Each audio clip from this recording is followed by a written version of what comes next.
Hello and happy Tuesday from this Tuesday baby at Radically Rational and radicallyrational.com. This is shaping up to be a very pivotal day, not only in Russia's war on Ukraine, but in the ever worsening relationship between the United States and Russia. As we tape this message here, right at about 7 o'clock, Mr. Putin has already pulled out of Russia's remaining portion of the nuclear arms agreement with the United States. At this point, that's largely symbolic. That's just Putin trying to save a little face here. And you can understand why he feels that way, because to date, he has been faced at every juncture by Joe Biden, as surprising as you or I might find that. But as we approach the one-year anniversary in this war in Ukraine, at every pivotal juncture, Biden has beaten Putin to the punch. Putin has a big announcement planned as we approach the one-year anniversary. He's going to announce another big offensive. He's trying to rally support in Mother Russia. And here Biden is upstaging him yet again with his message today in Warsaw. We'll see how that goes, and if necessary, we'll update the video later. But there is another player here potentially.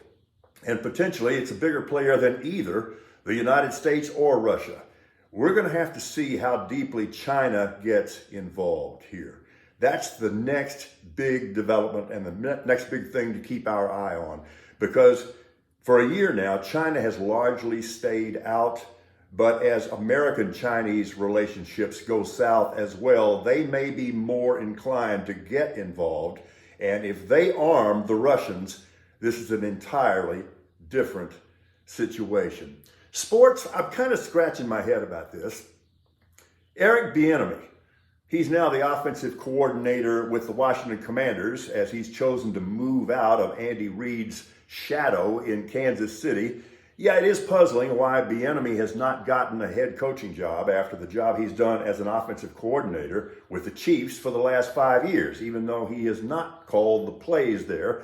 And maybe that's a sticking point with some of these franchises. Bieniemy has had countless head coaching interviews over the last few years and has yet to land a job. It is curious, it is puzzling, it is tempting to say that this is all about racial bias.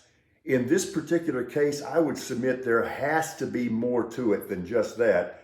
I just don't know what it is. But I do hope now that he's going to have full reins with the Commanders' offense, that this will put him in a better position to get a head coaching job down the road, because I am pulling for it. All right, you realize the scouting combine is next week? That's coming up. That's unbelievable. Yeah, the underwear Olympics. All right, so the draft in April, the Bears have the first choice right now. We'll see if they hold on to it or if they trade it. And it's a quarterback-rich first round. And most of the publicity, most of the buzz has been about C.J. Stroud at Ohio State and also Bryce Young at Alabama. But there may be a third guy involved, and there's a chance he could be the first quarterback taken. I'm talking about Will Levis, the quarterback from Kentucky. He's a little bit of an enigma because he is a prototype physically. He does everything well. He's big, he's strong, he's durable. But his production at Kentucky really wasn't all that great.